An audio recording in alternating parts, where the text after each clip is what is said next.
husband is? Oh, no, he could be anywhere at all. When was the last time you saw him? Well, let's see, it's Thursday, so 2 weeks. 2 weeks? Yes, I remember because it was right before the harvest moon, and I said, oh, look, Clive, the harvest moon. And he didn't say anything. And I was a little miffed, but then I realized that he wasn't even there, which just goes to show you should never jump to conclusions. So Mr. Colby's been missing for 2 weeks, and you never report this fact to the police? Why would I report it to the police? My husband is a very private man. I wouldn't want anyone meddling in his affairs. Would you like some coffee? No, thank you. Now, Mrs. Colby, it doesn't seem like you're too especially concerned about your husband's disappearance. Oh, I am very concerned. But I'm a worrier by nature, so I don't give it any weight. I see. Plus, it's not really outside of Clive's personality to do something like this. One time, in the middle of Christmas dinner, he stood up and walked out. 3 days later, he called from British Columbia. He was trying to find the Mounties. The Mounties! We had a good laugh about that. Miss Colby, we have reason to suspect that the circumstances here are a bit more serious than that. Well, I should hope so. We've spoken to your neighbors, and they reported that there was some kind of disturbance here at the house the night of your husband's disappearance. A disturbance? Yes. Here? How interesting. Yes, they reported screaming, shouting, profound language, and strange animal noises. Animal noises?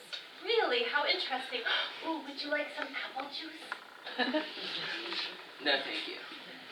Now, Mrs. Colby, you and your husband didn't have any sort of disagreement that evening? Oh, no, we never disagree. We spend every evening in placid concordance and self-satisfaction. There was no shouting. Well, there may have been a little shouting. I can explain that. You see, my husband is hard of hearing, and I may have raised my voice a little asking what he would like on his ice cream frappe. There was an overheard statement, and I'm quoting here, "I'll show you who's a fat cow." Oh, well, you see, we were playing a little game, the details of which have nothing to do with this investigation. The words in question were spoken in anger. Well, it was a very spirited game. We were yelling and running all over the place. Miss Colby, the neighbors reported screaming, lights going on and off, and some sort of violent struggle with Venetian blinds. How can you explain this? I can explain that. You see, we were playing the parrot and the cow, and Clive was pretending to be the parrot, so he was running all over the place. He broke my favorite lamp, ran into the blinds. It was very comic, yet profoundly invigorating. A parrot? Yes, the parrot and the cow. Would you like a muffin? No, thank you.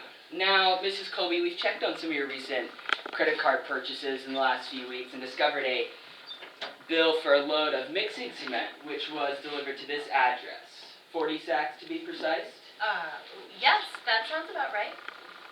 On the face of it, that's a lot of mixing cement. Oh, well, you see, I'm a bird bath hobbyist.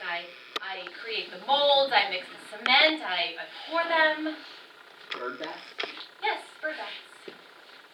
I didn't notice a single bird bath in your front lawn. Oh, well, I give them away to friends and passerbys. You see, for me, the joy is in the creation. I did notice out behind by the garage a cement plot about 3 by 6 feet that appeared to be quite freshly laid. Oh, that. Yes, that's the excess cement. There are so many false starts in bird bath creation, you have no idea. I see. I was going to build a shrine to St. Anthony. Okay.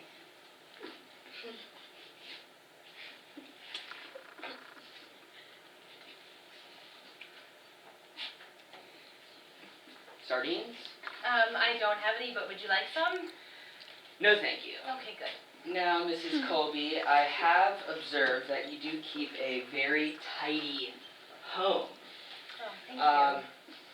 And excuse me for pointing this out, but it's my job to point out any indiscrepancies, and there appears to be a large shovel right here. Yes, there is. Am I to assume this is the customary spot for your heavy garden tools? Oh, no, just the shovel. I use it to get the cobwebs out of the vestibule. Wouldn't someone use a broom for that purpose? Yes, they would, and the more the fools they.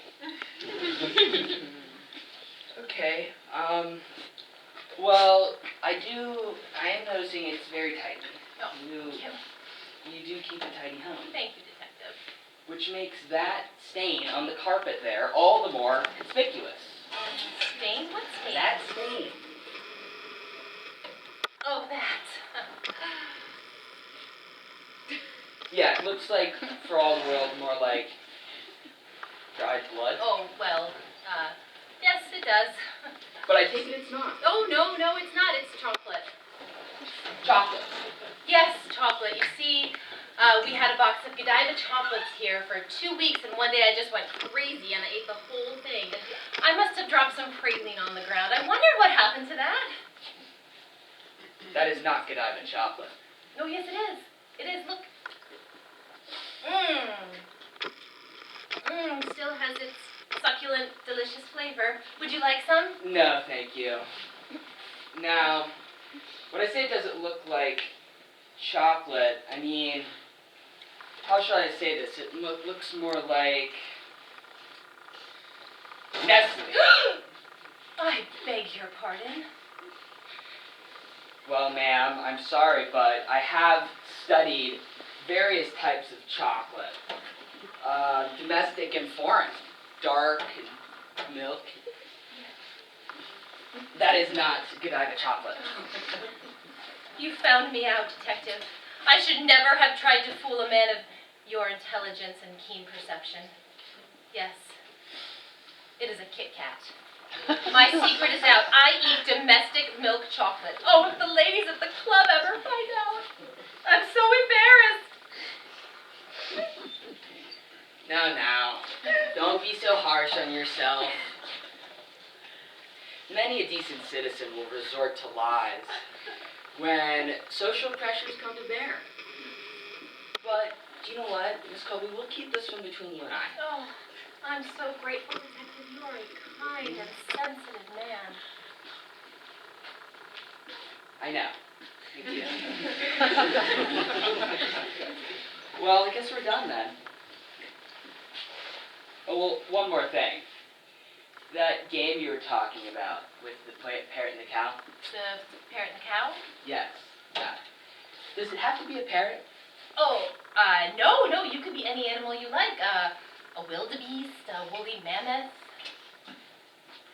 I see. Well, we'll be in touch then. Okay.